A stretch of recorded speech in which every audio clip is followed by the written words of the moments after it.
learn. And that's what we hope for. Yeah. We can only hope that our children can do better than we do wherever we're at. Listen, I'm just happy right now. It's your grandkid. Yeah, actually. So we might as well start off with, I'd like to welcome everybody to the FreeMasons Happy Hour. Woohoo! Yeah, I've got Brother Enrique. I've got Brother Mike on the mic, our wizard engineer. Hey. And we're happy to be here. Good afternoon, coming to you live, although by the time you see this, of course, will be pre-recorded. Stony Point Way Yonder Lodge, number 313, Spark Hill, New York. I am still currently the worshipful master here at the lodge for another week, 2 weeks, something like that. And then Brother Michael, our other Brother Michael, gets to take over for the next year. So we're kind of looking forward to his success. And for me, it's been a great ride. I've had wonderful people to work with, yourselves included, of course. So anyway, and we, of course, as always, thank the Lord for being here. We thank our armed services, armed forces, and service personnel, police, fire, nursing, staff, ERs, doctors, what have you, for taking care of us as we go. Military, our buddy Tony from the, what is he in? He's in the Army National Guard. Now I know where you got the stuff. Right. Anyway, so welcome everybody. Glad to have you along. It's been a while since we set this up. Personal lives do sometimes get in the way. Mike's in the band. I've got travel schedules, things like that. So I'm happy to be back. Probably a little rusty at this point. So you'll have to bear with us, with me, what have you. Okay. And anyway, we're happy to have you. Brother Enrique, we're here to talk about you today. Wow, that's great. So number one, where did you just come from today? I just came from the Rockland County Law Enforcement Police Memorial. Okay. And this is a memorial that's been going on in Rockland County for many years, honoring those law enforcement brothers and sisters who have lost their life. They've given their all. Okay. And the ceremony started at 11 in New City at the county courthouse. Was over about 12-ish. So a little luncheon over at the American Legion Post in New City, and then coming back. And it's the least that I could do as a retired law enforcement officer and a current Fraternal Order of Police executive board member to actually be there and just honor everyone there. Mm-hmm. And do me a favor, touch upon your career history. So the first day out of school or whatever, the first job you had, what was it? I graduated John Jay College in 1984. No, 89, sorry. High school was 84. Yeah, okay. And I took my first, gear towards law enforcement in, it was around June of that year. I got a... In the back of a squad car? No. Oh, okay. Just checking. I actually... Convicted? Nope. No convictions. Nope. Never been arrested. Thank gosh. Maybe one ticket, but never been arrested. Ditto. Me too. One ticket. But I took a job as a security loss prevention specialist working undercover in the Wiz electronics store on 32nd Street and 2nd Avenue in Manhattan. So you really are old. The Wiz has not been around for a long time. Yes. Nobody beats the Wiz. That was it. That was it. And Crazy Eddie Antar was the other guy who was the competitor. Yeah. But I started that I was there from June until just about September when I applied for a job as a New York City probation officer. Okay. I got hired almost immediately, and I scratched my head. I didn't know why. I never wanted to be a probation officer. I just thought, okay, maybe this is just another stepping stone. Stepping stone, yeah. I was a young father, so I was already married. I had a young son. My son was just 3 years old. Mm-hmm. He was at my graduation, and he was the toast of the graduation when I graduated from New York City Probation's graduation. Oh, I thought you meant middle school. No. Okay, yeah, okay. He was the toast. Yeah. And that's cool, by the way. I do appreciate that. I have some stories about my daughter being that age and coming to work with me, that kind of thing. Oh, that was awesome. Yeah. I think he had a ball. He was dressed up in a little black suit. Mm-hmm. And, I was doing pre-sentence investigations for New York City Probation, working out of Bronx County. Okay. All along, I was taking interviews and taking jobs, trying to move up because now I had a family support to make more money. Yeah. I applied for a job in the state of Florida as a probation officer in, I guess it was Key West, Miami-Dade, Fort Lauderdale, and I think it was Miami Beach. Might have been a little separate than Miami-Dade probation departments. I'd vote for Key West first. Yeah. Well, they called me and they says, well, we're doing an interview. Would you willing to go? Now, I had just started my job in New York City. I'm like, well, okay, let me figure out how I can get this. So I'm glad I'm no longer an employee in New York City now, but I actually took some sick leave, flew down to Florida with my wife at the time. Mike, you're getting this on tape, right? It's past the statute of limitations. So there'll be no... There's no prosecution for that, fine. For falsifying documents. I was just thinking blackmail money. Go, please, continue. I'll bring some booze next time. Anyway, I get interviewed, don't get the job. I interviewed 4 different times. I think I knocked it all out. I was bilingual. Obviously, we all know Florida and the Latinos from Cuba and everything else.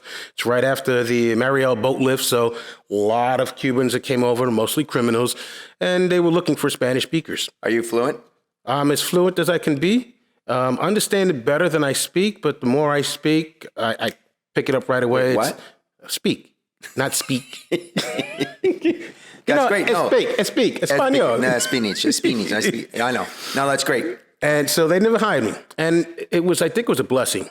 Each and every job that I've applied for while I was in New York City, I never got it. For one reason or another, I didn't get any of the Florida jobs. I think the year later, Florida had that massive Hurricane Andrew. Sure. If I was in Key West, might have been dead, might have been homeless. I have no clue. So God was watching over me. Yeah. I applied to be a probation officer in the U.S. Eastern District and Southern District. They called me for the Eastern District. They never hired me. And no problem. 13 and a half years go by. I see Rockland County is looking for probation officers. Oh, you were still in the Bronx at this time, I was still in the Bronx County. Okay, yep. So I still had a job, but I was, always looking to move up. Sure. I come to Rockland County, apply for the job. I interview, English speaking. And I get hired almost immediately. It was like they fell in love with me. I fell in love with the fact that I no longer had to commute. And it was a match made in heaven. You were still living where? I was actually living in, I was actually in Piermont Avenue in Nyack. Oh, okay. And then I had moved to Bridge Street in Nyack. So I was still on Bridge Street in Nyack. I was thinking you were working in the Bronx. Maybe you were living in the Bronx. I had. Commuting to New York. To Rockland, I mean. In 89, I got my job in New York City probation. Shortly in September, October of 89. Started working in New York City. In 1990, I moved to Rockland County. So from 1990 until 2003, when I finally got called to Rockland County, I was commuting to New York City. Okay. I used to get up at 5 o'clock in the morning, get the train, the traffic. Yep. Everybody remember the old ticket book? I used to buy the 20-book tickets to get the commuter rate. Now you got your Easy Pass and you know what time you leave. Yeah. Yeah, just remember, if you're going to go do some nefarious activities, leave your Easy Pass home and cover your license plate. Yes. Or you don't even have to cover it. Just put a plastic over those reflective shields. They can't read your license plate. Do you get pulled over for that kind of stuff? Because I always wondered about that. New York City, you'll get a ticket because they have an administrative code law. So it depends on what the state, if they modified it, that you can't have those plastic things. But if you're an out-of-stater and you have it on there, look, that's what we have from out of state. I'm from Pennsylvania. It's not so it's one of those crazy things. Okay. So I get the job in Rockland County. So I worked from May 19th, 2003 until technically May 10th was my last official work day in Rockland County, 2021. Okay. I got paid until May 28th. Great. I had vacation time. Is there any statute of limitations on that too? Oh, no, you're good. I had vacation time. I had sick leave. I had vacation time. Right. They had to pay me for my sick leave too. Okay.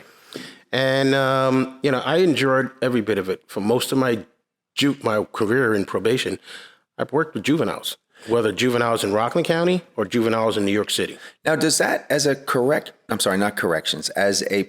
officer, are you considered a peace officer? Are you considered an administrative office worker? How do they look at you in terms of By the state statute, I'm considered a peace officer. Peace officer. Yes. So Did you carry a piece? if I had, it was kind of ironic. The year I left New York City, in August of 2003, they started arming all probation officers. Oh. I had left in May. Huh. Thanks for nothing. Yeah. Right? Rockland County, I believe to this day, are still one of the 3 probation departments in the entire state of New York that do not have armed probation officers. Yes, we're 3-time losers. Here you are, Rockland. I'm not sure exactly the specific reasoning behind it. Nobody does, okay? As a previous firearms dealer, as a long-term standing handgun licensee, none of the rules have ever made sense. Oh, I know. I've taught a number of people, how to shoot. I had my NRA instructor's certificate. I've had range safety officer training. I always wanted to do everything the right way. Right. Okay. I don't like to be uneducated about what I'm doing, especially something with firearms. Mm-hmm. I want to be, I'm not saying you're going to be the know-it-all or the smartest person, but I don't want to be ignorant. Mm-hmm. And therefore, if I'm training somebody, I don't want them to be ignorant either. And I've trained a number of people, first-time users, what have you. And my hunting friend of mine, his daughter, they live up in Orange County in Washingtonville near the winery, the Brotherhood Winery. Ooh. Yeah, and he was working there. Actually, his son was working there one day, just as an aside. And I walked in, and I hear, "Hi, Uncle Tom," and I'm like, "Family discount, yeah." I walked out. I need a hand truck. What's your wine that day? Whatever it was, I'll take it. Anyway, his sister got her handgun license. And her dad, his name is Tom also. He was Big Tom, I was Little Tom in the hunting lodge. Anyway, and he said, "Tom Sharkey's going to teach you how to shoot." Okay, great. So I see her, and in Rockland, do you have a handgun license or no? Yes, I have a pistol license. I have a concealed carry. Okay, yep. And so at the time, I had what was called a sportsman's carry. Yes, you could only use it at the range or hunting, depending on what you were doing. Well, so it was kind of loop. It's a gray area depending on what you're doing. Yeah, it was very gray. And the thing is, if you understand the gray area or the grayness of this particular thing, the term loopholery. You know what loopholery is? Yeah. Loopholery rules the world. Okay. Right. And the loopholery of the sportsman's license at the time was, you can carry your handgun to, during, and back home from each set event on your license. So I stacked my license: hunting, fishing, camping, hiking, target shooting, picking my nose, whatever. It was all on there. And therefore, the reality of it is, on any given day, I can carry my handgun because I was going to the range. Go to the range. I was going to the hunting house, whatever the case may be. And it's not something you abuse, but it's one of those God-given rights from the Second Amendment when our forefathers put this stuff on paper. They were geniuses. It's amazing all the things that they thought about before they even knew about this potential that we have these days. Anyway, so I was never concerned about not having a concealed carry because that was my concealed carry for any given time that I wanted to take a gun with me. Right. I've been stopped by not range officers, rangers, park rangers and park rangers, conservation officers, whatever, during hunting season. Here's my license. Great. Have a nice day. Stopped by the state police at a deer check. Do you have a license for that? I'm like, yes, sir. And that's why I pointed it out to you. It's right there. And yes, I have a license. Anyway, that's another dumbass story. Yes. Barney Fife. Jesus. Anyway, so back to my friend Tom and his daughter. So she's got this beautiful brand new Smith & Wesson 9mm, and I'm going to teach her how to use it. And so I said to her, "What license did they give you?" She's like, "What do you mean?" I said, "Well, let me see your license. It's concealed carry." Orange County? Yeah. Yeah. I'm like, what the hell? I'm in the wrong line of business, so that got me. Not even that. I'm in the wrong county.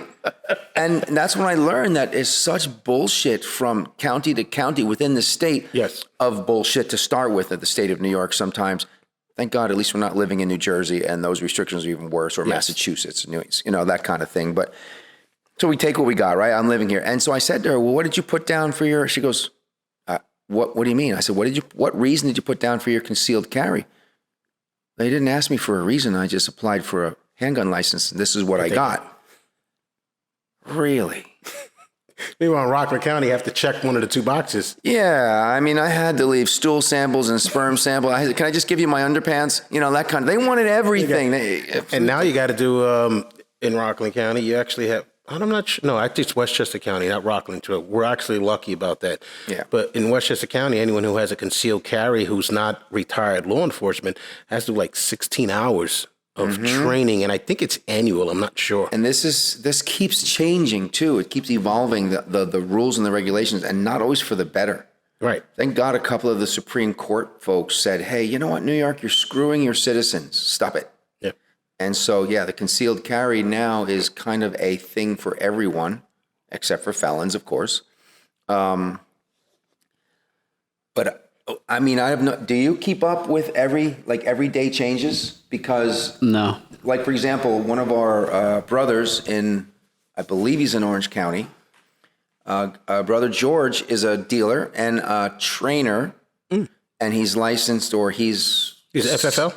He's an FFL. I think his wife actually is the FFL, and they're in the business together. Whatever the case may be, that's irrelevant. But yes, he has an FFL. However, he's also doing certification courses for the state. $400?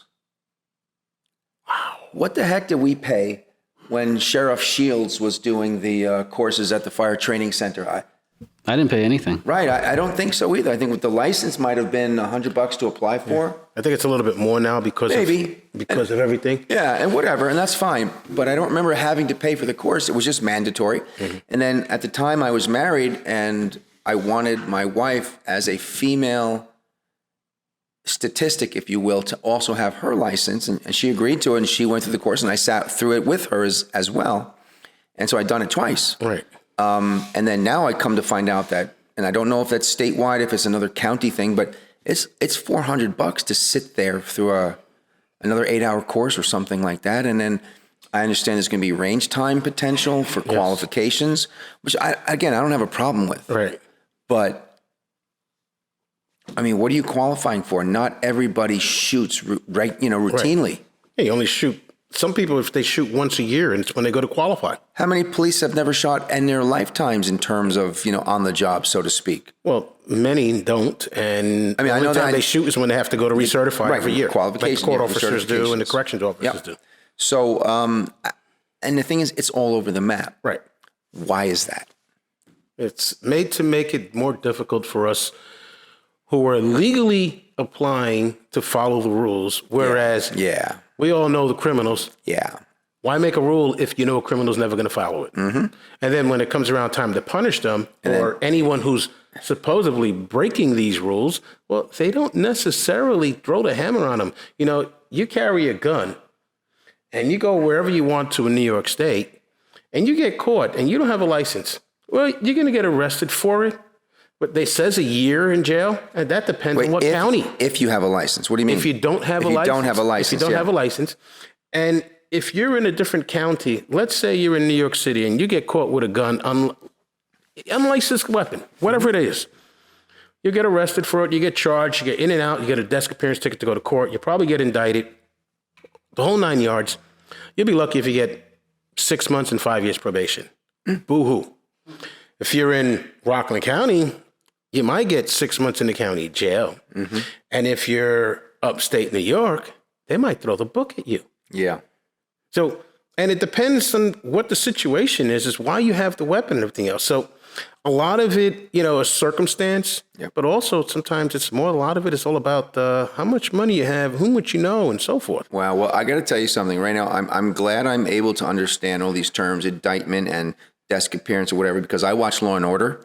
And so I'm totally up with all this stuff. But I'm happy to say I personally know nothing about any of those things. well, the desk appearance ticket it's an arrest. Okay. It's a form of arrest, except that they're not detaining you in the police station until you see a judge.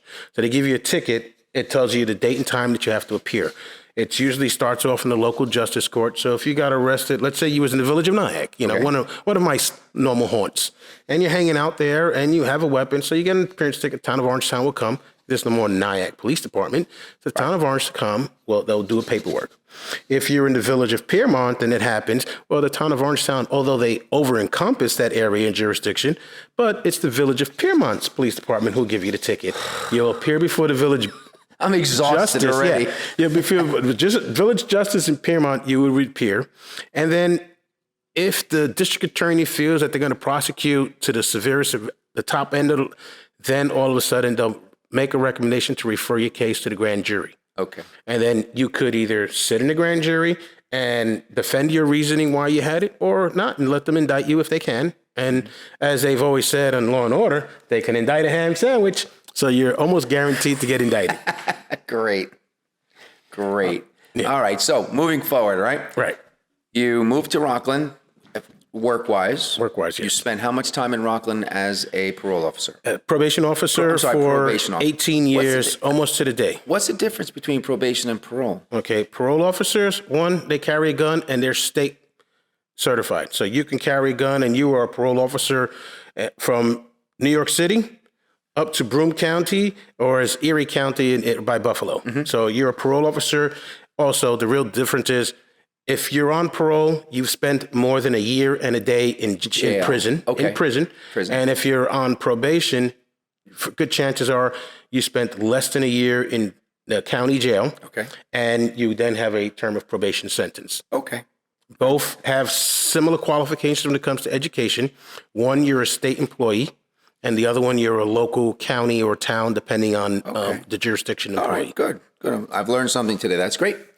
And then so 18 years to the day. 18 years, almost to the day in Rockland County. Okay.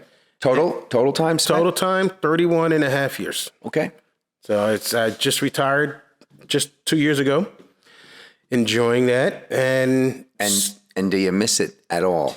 No, I miss a lot of the good people that I worked with, from court staff, some judges, and my coworkers. Mm-hmm. But I don't miss the hustle and bustle of dealing with convicted felons that they now want you to call clients, juvenile delinquents, which really are adult felons, but they call them juvenile adolescent offenders.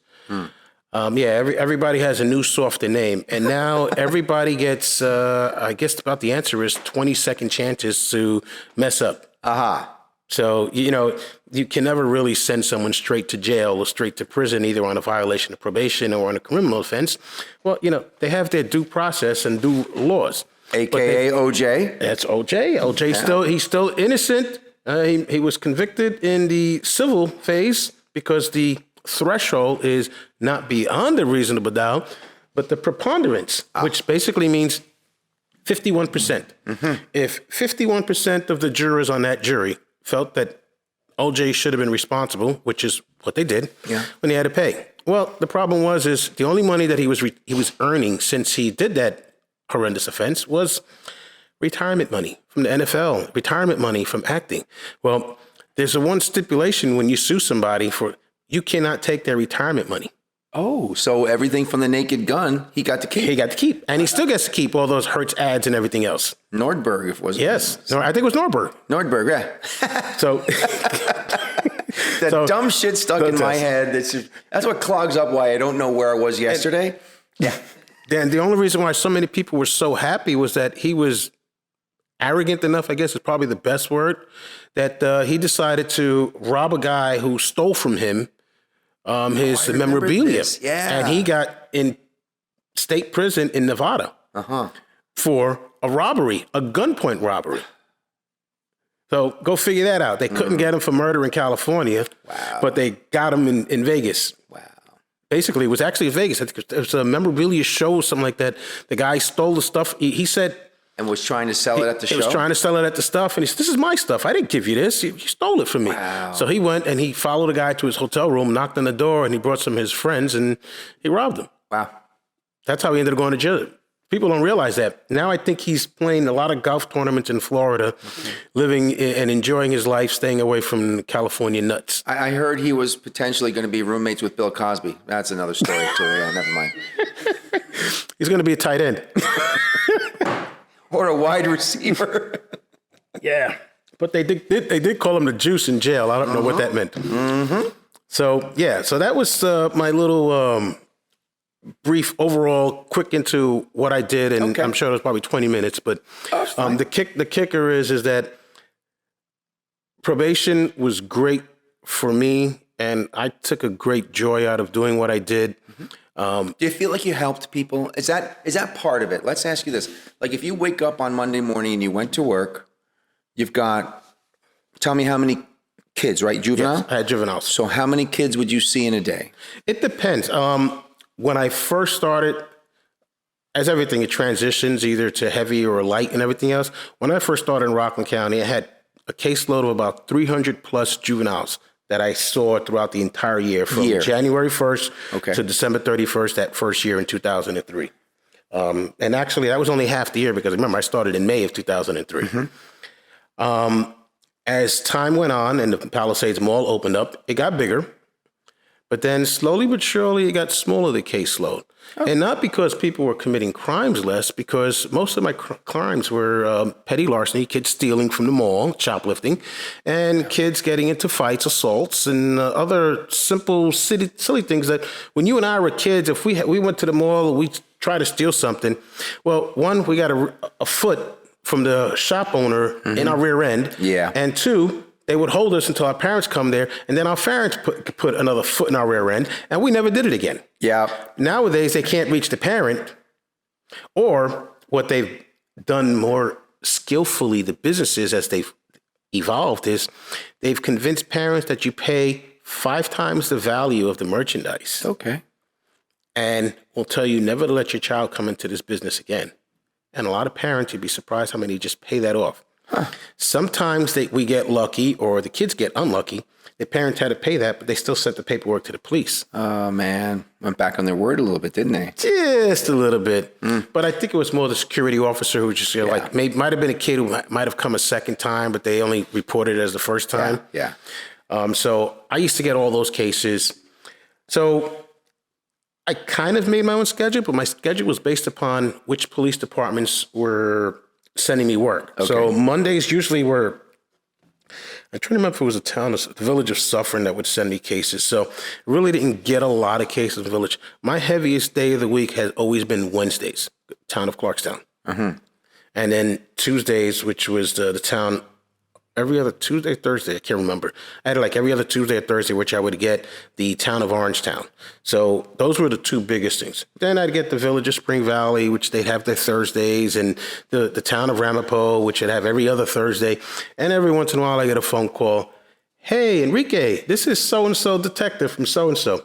I got this kid here, he went through our youth court, and we really need to give him a little something.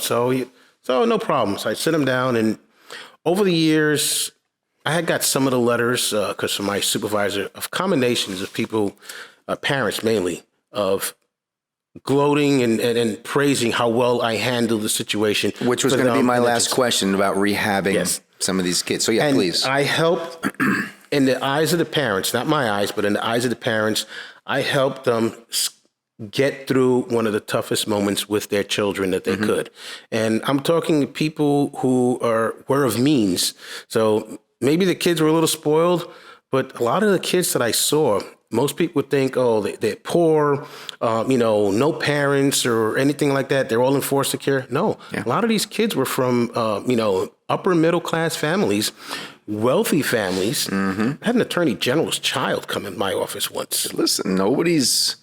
life's the same no matter where you go. Right. Right. And people used to say to my parents, your kids are spoiled. And my mom would be like, no, they always smell that bad. Yeah.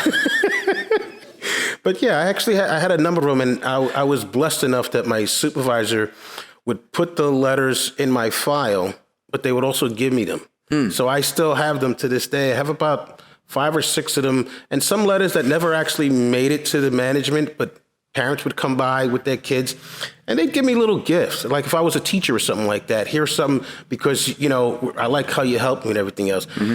I would have a kid write an essay on why do they shoplift and how does it affect the business and the community.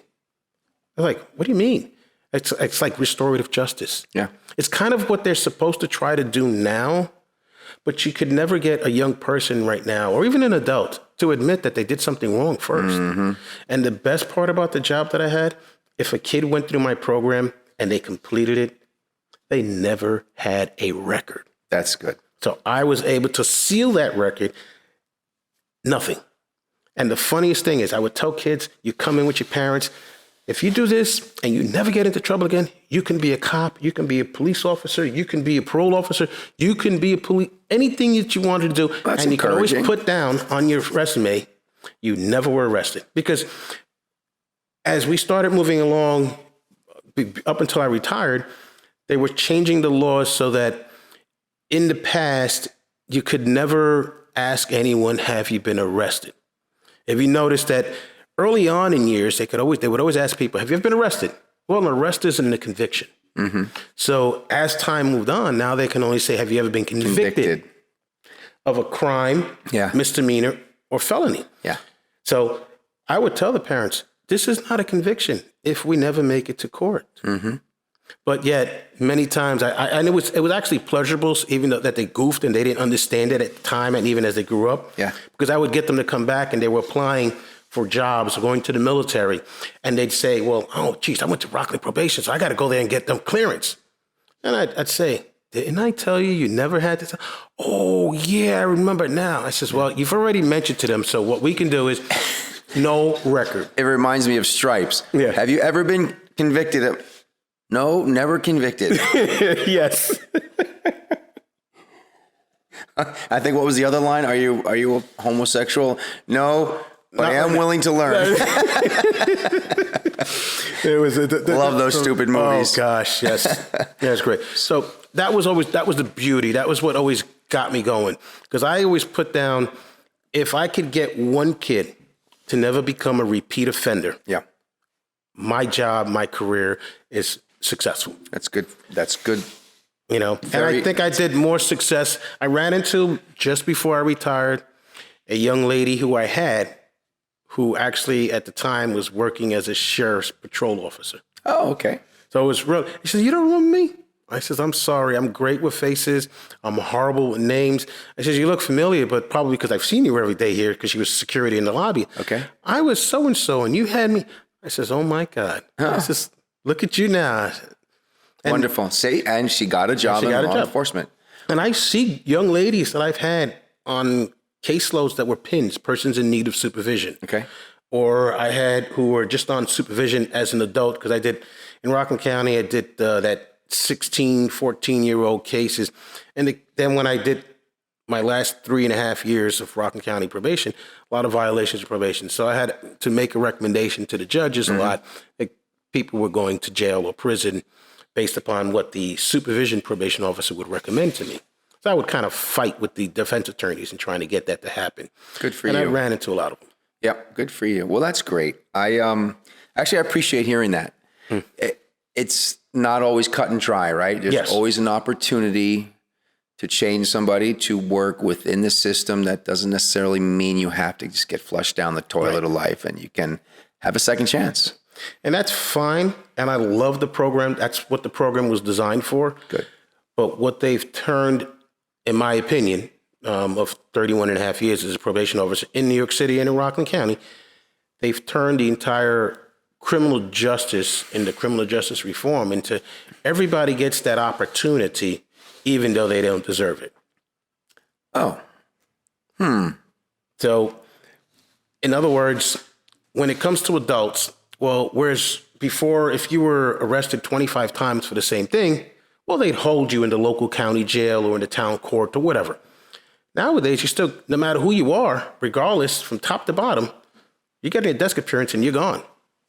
Really? And when people are shoplifting in your Palisades Mall, and they're all from New York City or they're from Bergen County or wherever they're from, they get to go home. So before the paperwork ink is dry, many of these people are left. As a matter of fact, a lot of times the police officers, whenever they catch them, if they catch them at the mall, they're processed at the substation that they have in the Palisades Mall. Sure. They give them their tickets, get out of here. Wow. And then they're processed and they mail the letter into their home, but a lot of times those people don't show up. Mm-hmm. And that's what a lot of people in law enforcement are frustrated about. Here I know this person's got 25 arrests for the same thing. And that's where you come up with the term bench warrant, correct? Only if they don't make it to court after a certain number of times. That's what I mean. A certain number of times? Yes. How many times do I get to screw that up before? That's the key, because nowadays you have to prove, that means the police, the prosecutor has to prove to the judge that the defendant or the person who's alleged, as they call them, an alleged defendant who had committed this crime was properly noticed. But Your Honor, we gave him this desk appearance that is purely legible. They said they had to be here in this time. Well, we're going to have the court send a formal letter. So the court then sends out a letter that you have a, it could be a stay warrant, which basically says that if you fail to show up, we'll issue a stay warrant. And then if you fail to show up again, we will issue a bench warrant. So you can have 2 or 3 times, if you're a criminal, to continue to shoplift and go from Rockland County to Orange County to Westchester County to Bergen County, all over, and just play the gambit as your shoplifter. Wow. And never have a conviction. Wow. You know what? Makes me happy that when my brother and I got caught stealing bubble gum from there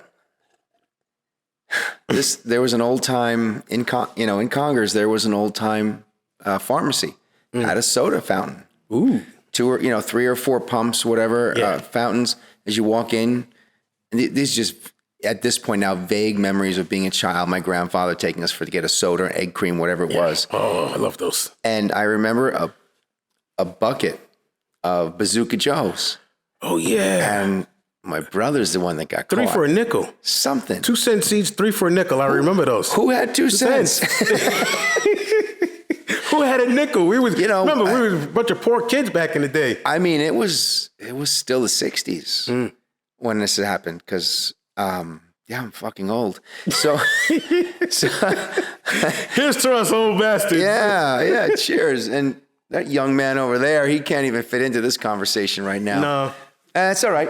You know He what? can reminisce. In 30 years, when you have that, make it this far, I'll cheers you then too, if I can remember, and maybe you'll help You me have change. your kids. Slancha. Maybe you'll help me change my diaper while we're at it. So my brother got caught, and just like you said, we had to, either he called my mother or we had to go bring her back. I forget what it was. And, he probably wasn't allowed to go in the store For a while. for a while, yeah. Big deal. Whatever. There was another store around the corner, but that's another story. Yeah. But the funny thing is that the thought of getting caught was so scary. Yes. The idea of the police at probation, whatever, it didn't even enter the equation. Right. And now when you look back on stuff like that, and if for anybody that's going through an interview process for a company, say a major corporation, minor corporation, doesn't matter. In days gone by, I don't know about now, but in days gone by, they used to say, have you ever stolen anything? Right. Anybody that says no. They're lying. Is lying. Right.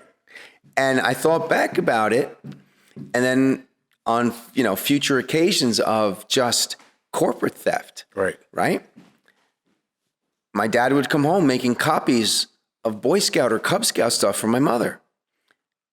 It's theft. Yes. That paper was purchased for company purposes, businesses. not for Boy Scouts or Cub Scouts and church stuff or whatever, right? So theoretically, we stole from the company for the church, right? Like Robin Hood. Ooh, but the point is, you stole something, right? We stole gum, right? Bazooka Joe for a penny, still theft. Mm-hmm. And so you have to stop and think about silly little things like that. Right. You name it, I don't care. I guarantee he stole something. He's young. I'm sure he did.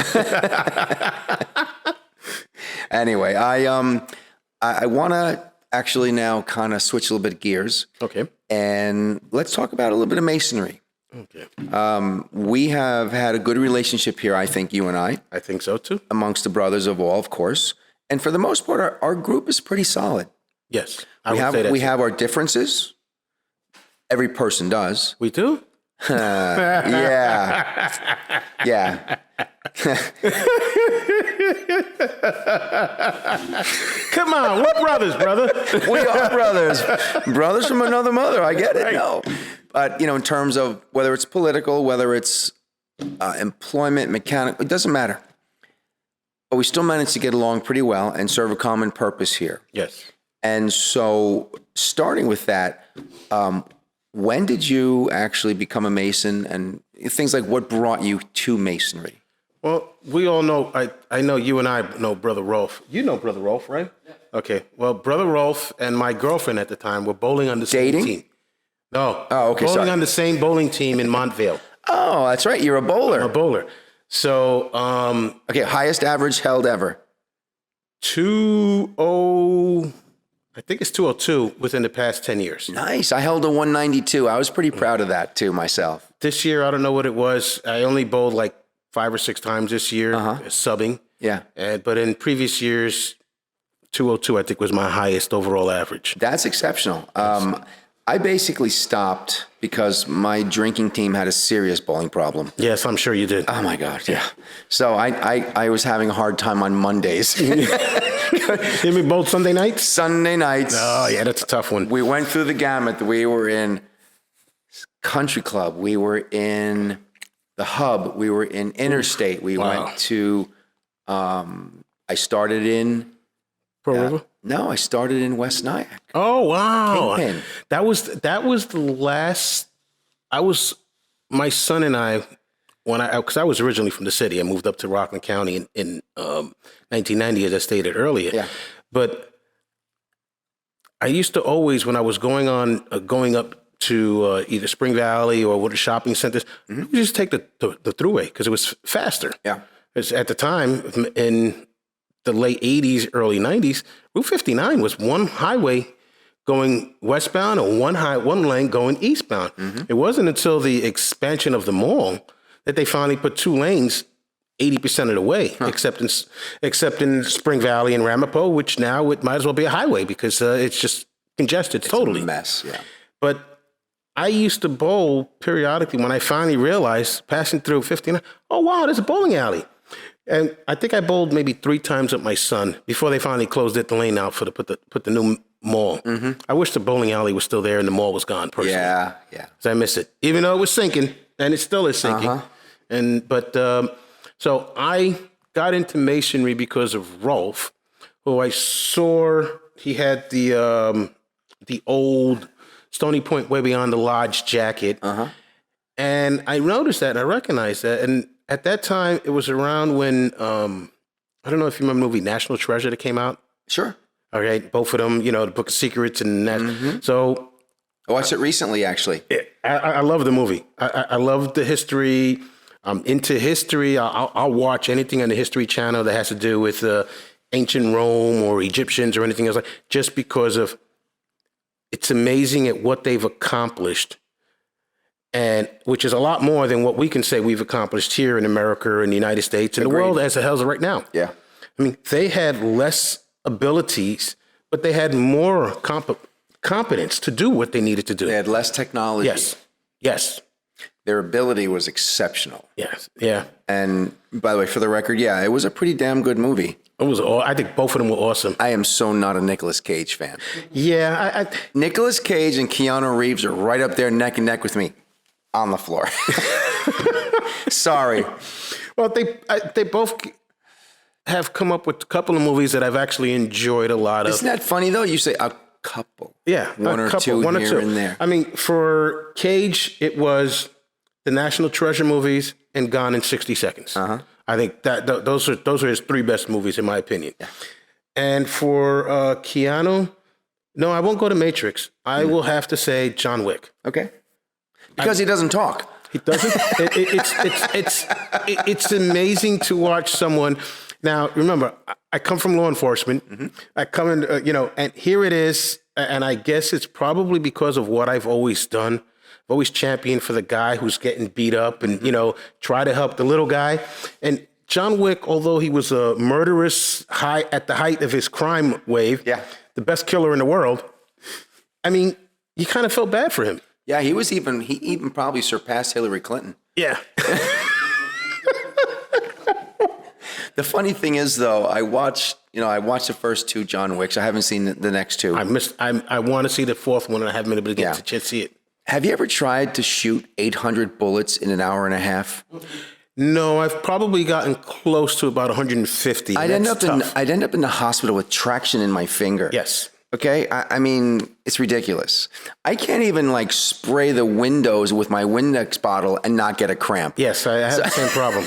Believe you me, when I'm detailing my car, which is usually clean, except for today, it's just all messed up because of yesterday's rain. When I spray the bottle to put the detailer on it, it's like, why does my hand hurt so much? And I realize it's from the times that I go to the range and mowing the lawn. Mm-hmm. I mow the lawn a lot myself, and I'll probably have to do it tomorrow or Tuesday or something like that because I got about this much grass, and I think it's time to cut it. Well, I guess John Wick has the best trigger finger on the planet. Yes, he does. Yes, he does. So again, Brother Rolf. Brother Rolf and my girlfriend were bowling on the same team.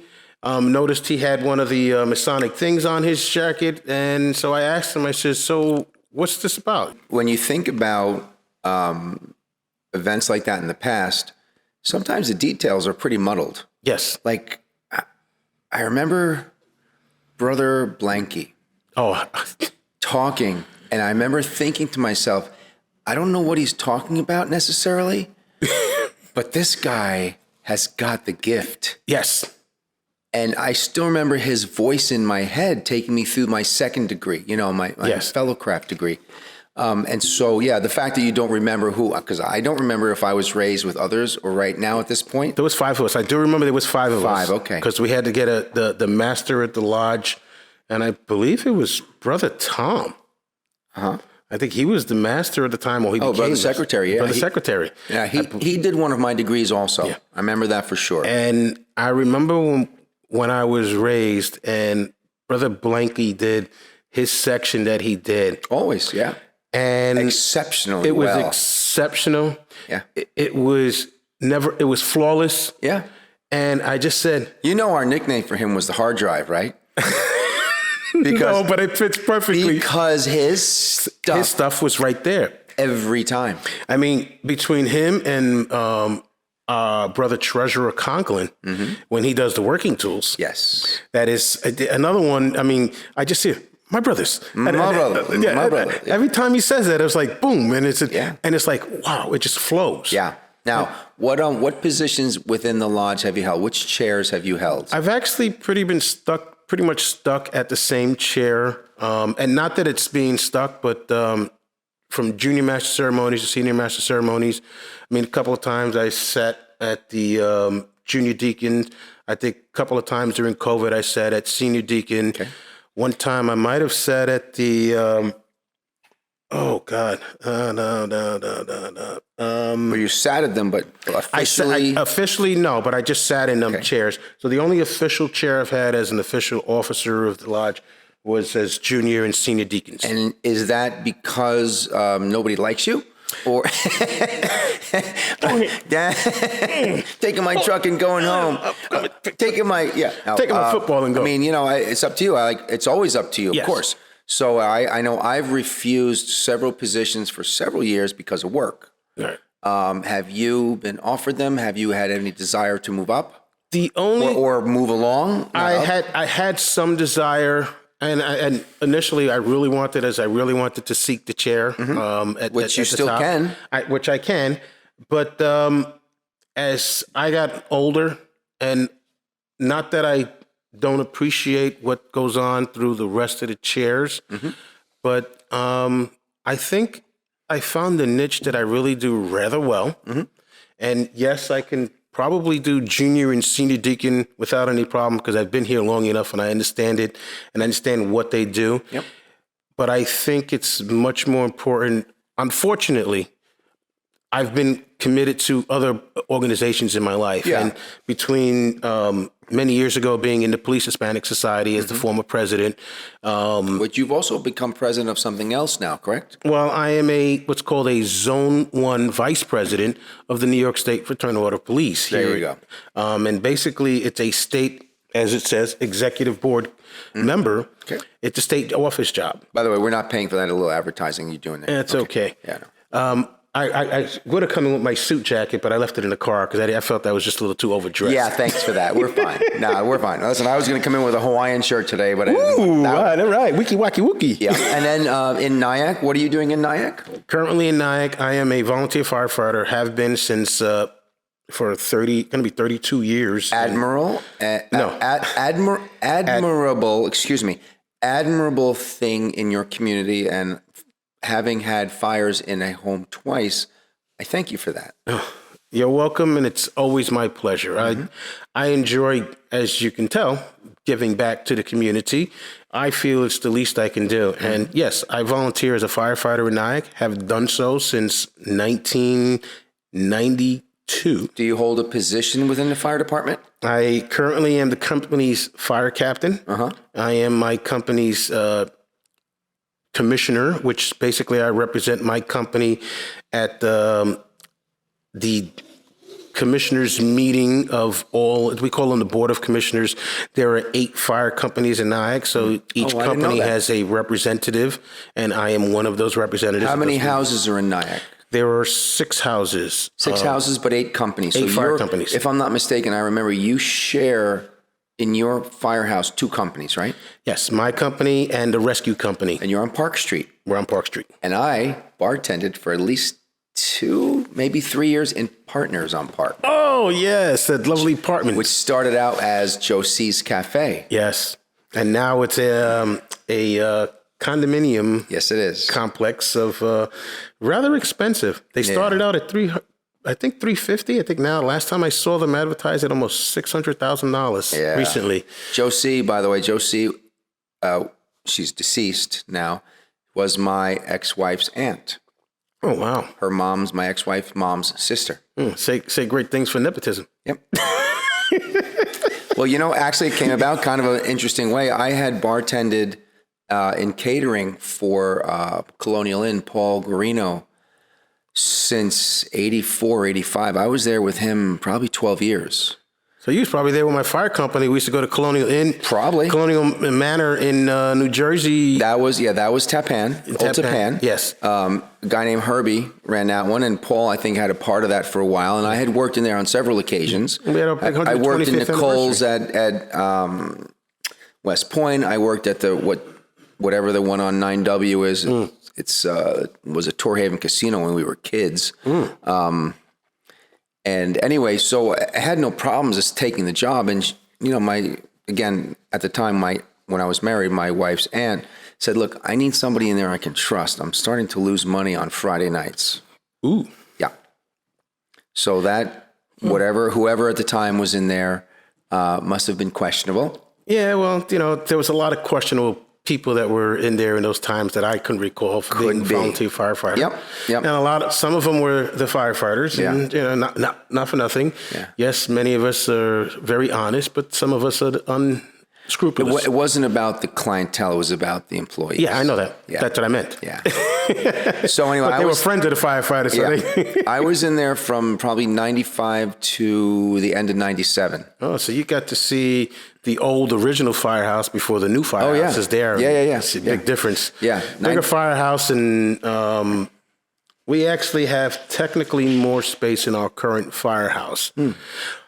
But we have more base space. We have less fire space for each company that's there. I get that. Yeah. Because the old firehouse, we used to have upstairs meeting room floor, and we had a backstairs meeting room.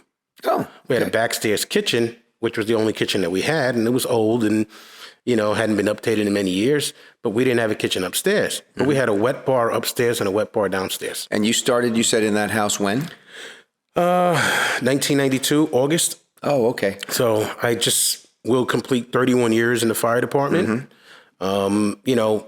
I initially joined shortly after I had moved to Rockland County because I was, again, a city kid moving to Rockland County in 1990. I had no real friends. My aunt had lived in Piermont Avenue when I first got my first apartment. And then she and her boyfriend, whom she was living with in the same complex, she moved. And I stayed in Rockland County. I was a young father, had a new job. I came up here thinking I can afford it. The first year was good, a little struggling. And then the next year, I got hit with a health insurance bill that was through the roof. I had to change my plan. Been there. And so it was even a bigger struggle. And then we had the Gulf War that came about, and gas prices shot through the roof. Yeah. And I'm driving an old Buick Deuce and a Quarter, 8-cylinder, nice tank. And and that was after they had stolen in the city of New York my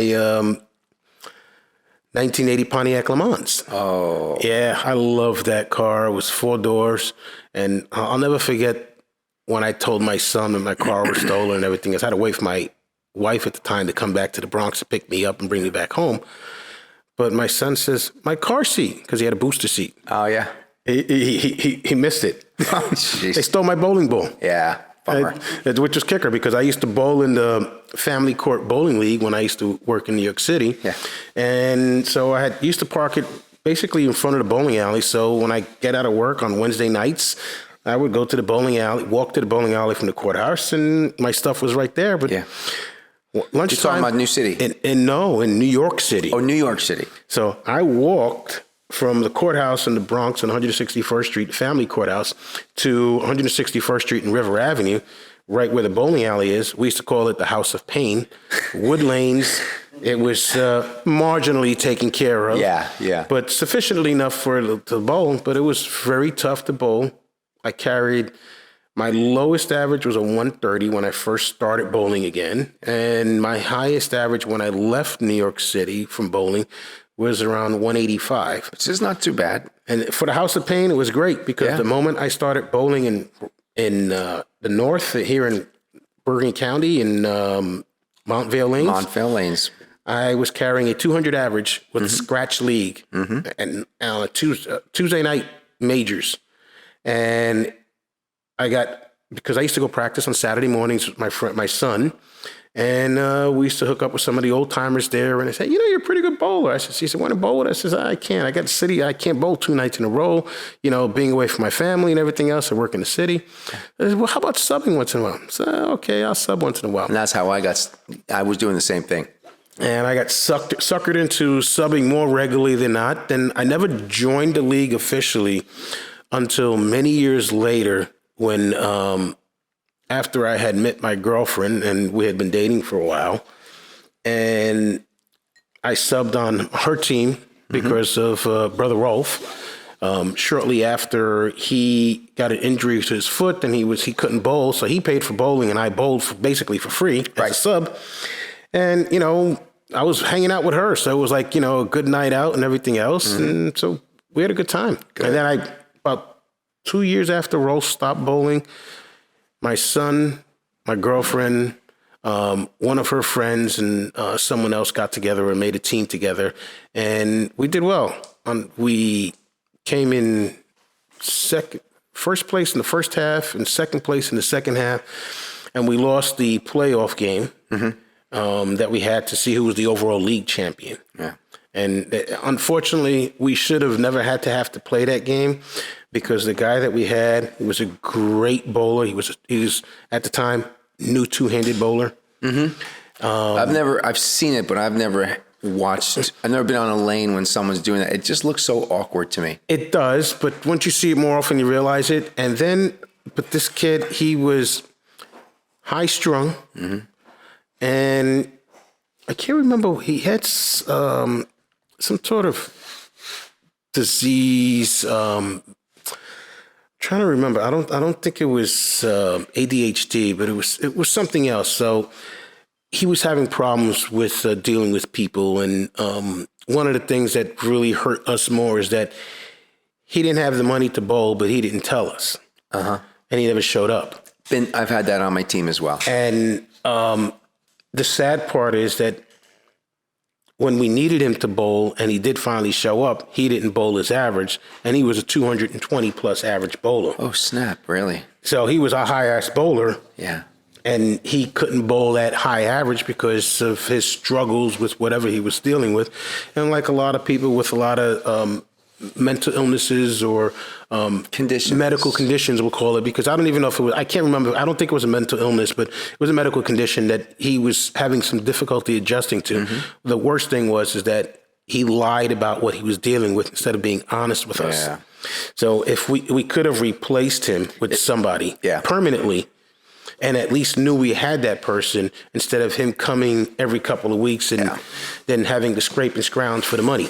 I had a partner who at one point carried a 225. Exceptional left-handed bowler. I mean, just a natural athlete. And he at one point had a gardening accident trimming with a Bobby Ojeda. Almost. It wasn't Bobby, but he had a hard time. He had an accident with a hedge trimmer. Yeah, that was Bobby. It was a hedge trimmer when he was cutting his fingers off. Remember Same Bobby thing? Ojeda? Yeah. He used to pitch for the Mets. Yeah, baseball player. Yeah. From I think it was the World Series. He got an accident. He hurt the Mets' chances when they was down. So my old partner did the same thing. And because he got distracted by one of his kids, and the weight of the tool, it just dropped and chopped his fingers. But he took the tips off. So he had to, on the spot, switch to right-handed. Wow. Carried a 160 or 165. Yeah, but that 220 just was there for the whole season. Well, but he could still stay with us. Right. But the point is if I picked a ball up and tried to bowl tomorrow with my left hand, I'd have a 12. And I'm being generous, okay? I'm being generous. I get it. Anyway, look, I got to tell you, I appreciate some of the similarities we have, and I also very much appreciate and understand, and really am not surprised about the relationship of masonry of your now previous vocation, as well as your fire department involvement. Right? It's a public. It's a give back, a public appreciation to give back. The Masons very publicly inclined. We had our meeting last week, and we hashed out our donations for the year. Yes. Great things like Camp Venture. Well, Camp Venture for one, the transportation fund for the Shriners Hospital for two, things like that. So we continue that. Meals on Wheels, things like that. Yeah. And you know what? I'm glad we have a little bit of money to give away, and we do so. And we give them to worthwhile places, and we don't balk about it. Right. Happy to do it because we can. Yes. And kind of like the fire department. Yes. Because you can. Because I can. And because there's going to be a time. I've been captain for the past 3 years, and I was captain many years before that. And I really don't want to do it. But the problem is there's not many people, I should say, young in my company who are willing to, as unfortunately, step up, as we call it. Yeah. So for me, I see there are people who are willing to step up in the chairs, and because of my fire department duties, because of my fraternal order of police duties that I have now accepted as being part of me, because I'm not only doing it just for the state executive board, but I'm also doing it for my local lodge. Yeah. I'm a member of Lodge 188, which meets here in Rockland County, and we meet out of the Post 1600, which is next to the ballpark in Pomona. And I'm the recording secretary. Okay. So I keep myself very busy because I think one of the things I've learned early on in my life and my career is if I keep my mind busy, hopefully it keeps my body busy. And by keeping both of those busy, I'm hoping that God rewards me with a longevity in life. Let's hope so, brother. Let's hope so. Well, listen, I want to thank you for being here today. Oh, I forgot one more thing. Oh, please, yeah. One more thing. One of our is this brothers, about the $20 I owe you? No. You, right, don't worry, but you can still owe it to me. Yeah, keep going. But actually, one of our brothers here, Mr. Michael. I call him Mike on the mic, our engineering director. That's me. Technical director. And by the way, I watch him on his editing software. Right. It's like Picasso. Yes. Yeah, I used to see this guy. He clicks like nobody's business. So he's going to make me look 20 pounds thinner. All right. No. He's not that capable. So he's not Houdini, though. Yeah. Anyway, Brother Mike and I, we first met many years ago at a function that I was attending and might have been running for the Hispanic Society when I used to be president or vice president or treasurer. Like when I used to be Hispanic. No. I'm still Hispanic. I can't change that. Okay, good. All right, go ahead. As much as President Trump says so, but a little gig on a little of the conservative. All right. However, we accept everybody. I do too. Yep. But he was I think he was bartending. I think or you serving. Yep. I was bartending at a few catering places. Yes. And at the time I was there talking, and I think I had my 5-year Masonic pin. Oh, great. At the time, and I always keep it on my lapel, and I keep my whatever law enforcement organization I have, I keep that on my lapel. So people say, "What are you, a general or something? You have all these things?" I says, "No, I just need people to know who I am and what I am." Yeah. So I saw that, and he says, "Hey, what's that? Is that a Mason symbol?" And we started talking. We talked for a while. Okay. And I says, "Yeah," and he kind of expressed some interest, but that was during the time when we couldn't actually solicit brothers to join our organization. Yes. It wasn't until much later on in my career, which is when I met Brother Michael at another function. Yep, I was bartending at another catering catering hall. And I noticed your pin again. I remember you. Pin, and he says, "I remember you." He said, "Yeah." So we started talking again. And I says, "Look, give me your number," because he had a similar last name to a friend of mine who was in law enforcement and is no longer active, and he's retired and moved on. Same last name. I don't know if I think they were kind of maybe known to each other. I don't think they're actually relatives or anything else like that. But so I gave him my number, he gave me mine, and I hooked him up with one of the brothers and I said, "Hey, look, he's interested in joining, reach out to him." And lo and behold, because of at the time he was joining, my mother was still alive, and I dedicated most of my time and energy to making sure that she was comfortable when she was in a nursing home, which is admirable. Thank you. One of the first reasons why I never chose to move up amongst the chairs. You had something else more important to do. More important, taking care of Mom. And then as I was getting ready to retire, I was trying to figure out what else I was going to do. And I was coming to more meetings more often because my mom had passed, and I was able to move on. And I got myself involved with the Fraternal Order of Police more often. And not that the light isn't there for me to kind of move up amongst the chair. Sure.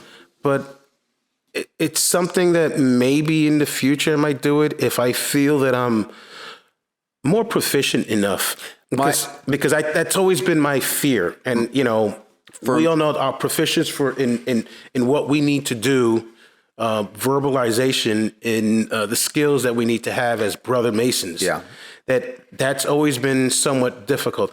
I could remember after hearing it over and over and over again, which is what started getting me to come to the lodge more often. And when the brothers are going through their stations, I can almost verbatimly, I'm sitting there mumbling it to myself. I do the same thing.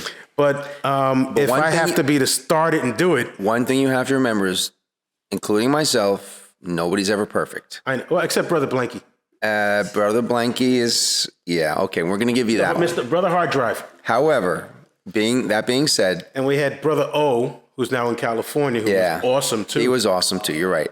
But nobody judges you for being less than perfect. And I know no one would ever judge me for it because, we all make mistakes, and I get that. I strive to be the best that I possibly can and better than what I see. Usually my first mistake of the day is getting out of bed. So, the rest of it's downhill. But, I just wanted to make sure I gave Brother Mike his accolades. Excellent. Well, I'm glad you brought that up. Thank you. You're welcome. Yep, I'm glad you brought that up. So, we are on Facebook, the Masons Free Happy Hour. We are on Instagram, at the FreeMasons Happy Hour. Please look us up. Please like us. Please subscribe. Tell your friends, pass us along. And anything else you want to bring to the table before we go? No, I'd just like to thank you and Brother Mike. For bringing the beer? Yes. Okay, you're welcome. And the Lodge brothers, our Lodge brothers, I've got a sense, I call myself a four-family man, and I have my family of my children, my brothers, my mother, who's deceased, and then I have my firematic family. I have my law enforcement brothers and sisters. And then I have my brother Masons. And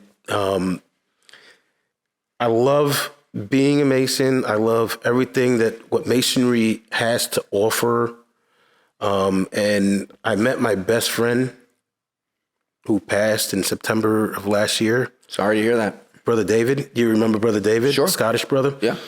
And it's given me a different perspective on what I should try to achieve. And I think trying to live is probably best because Brother David was younger than I. Of course. And so, yes, the chair is a nice potential goal, as they say. Yeah. When you're ready. Whenever I'm ready. Or any of us for that matter. And I think maybe even, because gosh, many of the brothers who I came with, I think. Can we edit that out, please? That did not sound right. Yeah, I'm leaving. I'll be in the car. You can have him. He's yours. Well, actually, what I really meant was many of the brothers, if I remember correctly, I think Brother Bob, Brother Bob H., Brother Mark, if I remember correctly, those two were raised at the same time as Brother Joe. Okay. Yeah. Brother Brian. I brought in Brother Mark, by the way. Yes. And they all have been to the chair. Yeah. No pun intended. I know it's time for me. You came after me. You were raised after me. Brother Mike he's soon on his way, and I'm so happy and proud. He's in line if he chooses to accept it. And I think I mentioned before, I've turned it down several times because you know what? Work just wasn't going to permit me to commit enough time for what I felt looking forward to be sufficient for the lodge. Right. And that's the other thing is I know every person who rises to the chair tries to come up with what their potential agenda is during that term. Yep.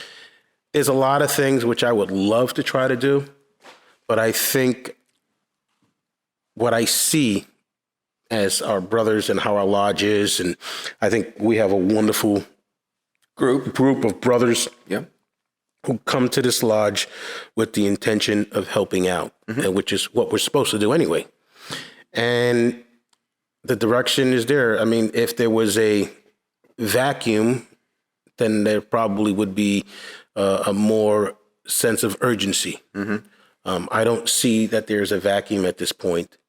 So I don't equate it to an urgency of going to the chair, but I really like to thank the brotherhood of Masonry for helping me, I guess, no pun intended, seeing the light. Very good.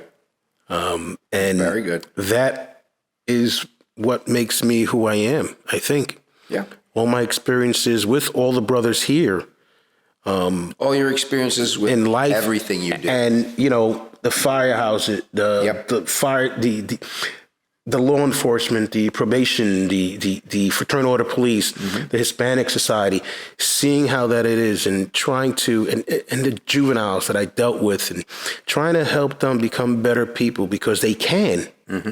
But they have to do the one thing that most people are very reluctant to do is put into work. There you go. And I think that's probably the best way to end this. Very Thank good. you. Well, listen, I'd like to just say thanks for being here. And secretly, I look at you and I see Ron Perlman. The Hellboy without the horns. I don't know if you get that or not. Okay, just wanted to point that out. That's because I'm getting a little chubbier lately. Because I'm retired. His face, you've got his jaw, the big smile. Thank you, brother, for being here. Thank you. It's been my pleasure. Thank you for the excellence of engineering today, Brother Mike. Yeah, hear you. And anything you want to add before we close? Okay, that was a head nod. Thank you. All right, you guys have all been great. I'm happy to have you again. If you ever have... I have the time. It's just a matter of... Not the all of us time, three- future topics. Yes. Because we won't do the same thing twice. No, we don't have to do the same thing. We could Right. always, whatever topics is Right, necessary. very good. All right, well, thanks again. You're welcome. And I'll see you at When the I see lodge. you. Yes. Have a good evening. You too. Take care. Bye.